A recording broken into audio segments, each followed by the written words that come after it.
صحیح بخاری اور مسلم کی متفقن علیہ حدیث ہے. صحیح بخاری میں 1397، مسلم میں 107.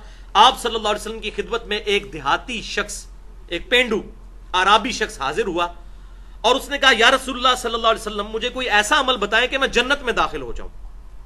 آپ بھی چاہتے ہیں، میں بھی چاہتا ہوں. تو آپ صلی اللہ علیہ وسلم نے ارشاد فرمایا کہ اللہ کی عبادت کرو اور اس کی عبادت میں کسی کو شریک نہ ٹھہراؤ. اور پھر آپ صلی اللہ علیہ وسلم نے 4 مزید باتیں ارشاد فرمائی، ٹوٹل 5 4 باتیں ارشاد فرمائی. جو یہ پہلی میں نے بیان کر دی. دوسری فرمایا فرض نماز کو قائم کرو. اس میں الفاظ ہیں فرض نماز کو، خالی نماز نہیں، فرض نماز کو قائم کرو. نمبر 3 فرض زکوٰۃ کو ادا کرو، وہ منیمم ٹیٹم لیول. اور نمبر 4 رمضان کے روزے رکھو. اس میں حج کا ذکر نہیں کیونکہ اس وقت تک حج فرض نہیں ہوا تھا، حج کی فرضیت بعد میں آئی، وہ باقی حدیث میں مل گیا.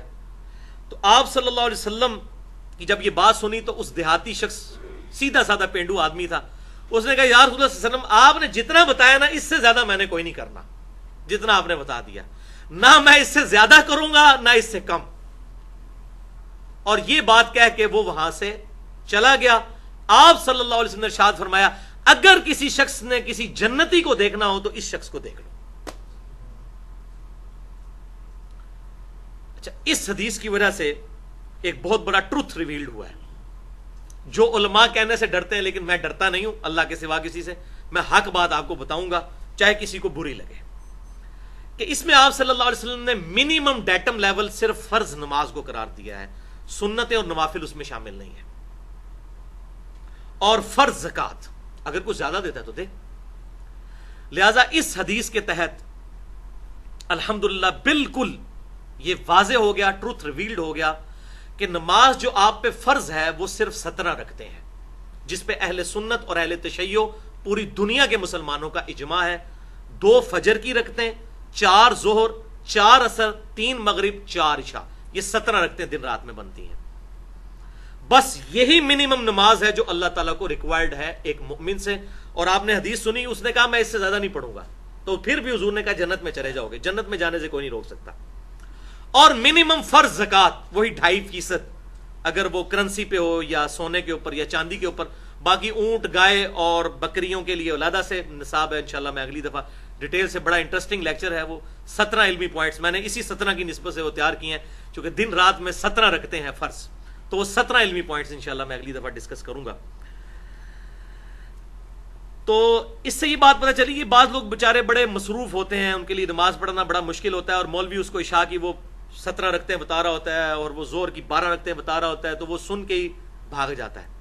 تو مجھ سے کوئی اگر اس قسم کے مصروف لوگ جب کوئی بات پوچھتے ہیں تو میں کہتا ہوں بھائی 17 رکھتے ہیں منیمم ڈیٹم لیول، جنت میں جانے کے لیے وہ کافی ہے.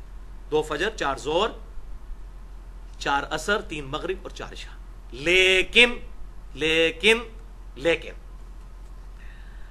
ایک حدیث ہے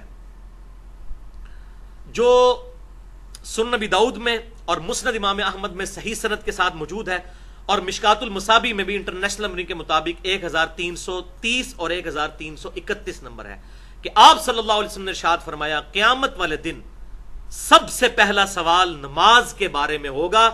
جس کی نماز درست نکل آئی اس کے باقی معاملات آسان ہوتے چلے جائیں گے، اور جس کی فرض نماز میں اگر کوئی کمی نکل آئی تو اللہ تعالیٰ فرشتوں سے فرمائے گا دیکھو میرے بندے کے اگر کوئی نفل نمازیں موجود ہیں تو ان کے ذریعے اس کے فرائض کی کمی پوری کر دو.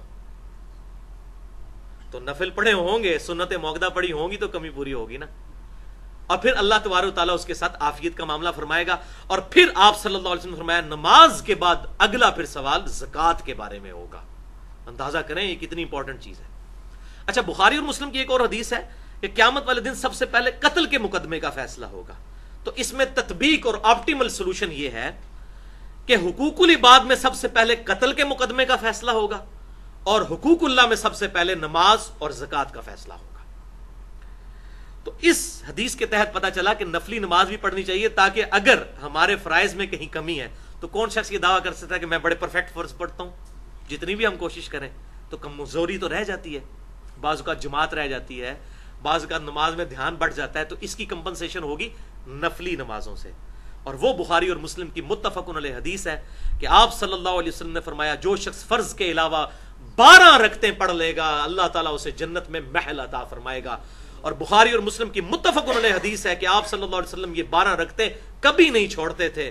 پھر امہات المومنین سیدہ ام حبیبہ رضی اللہ تعالیٰ عنہ اور سیدہ عائشہ رضی اللہ تعالیٰ عنہ نے اور سیدہ ام سلمہ رضی اللہ تعالیٰ عنہ نے بیان کیا کہ وہ 12 رکعتیں ہیں 2 فجر سے پہلے، 4 ظہر سے پہلے، 2 ظہر کے بعد، 2 مغرب کے بعد، 2 عشاء کے بعد، یہ 12 رکعتیں بنتی ہیں. تو یہ 12 رکعتیں ہم پڑھیں گے تو انشاءاللہ ہمارے فرائض کی کمپنسیشن بھی ہوگی. اور اس کے علاوہ ایک اور نماز سنت موقدہ ہے اور وہ وتر کی نماز ہے، اس کی بہت زیادہ تاکید ہے.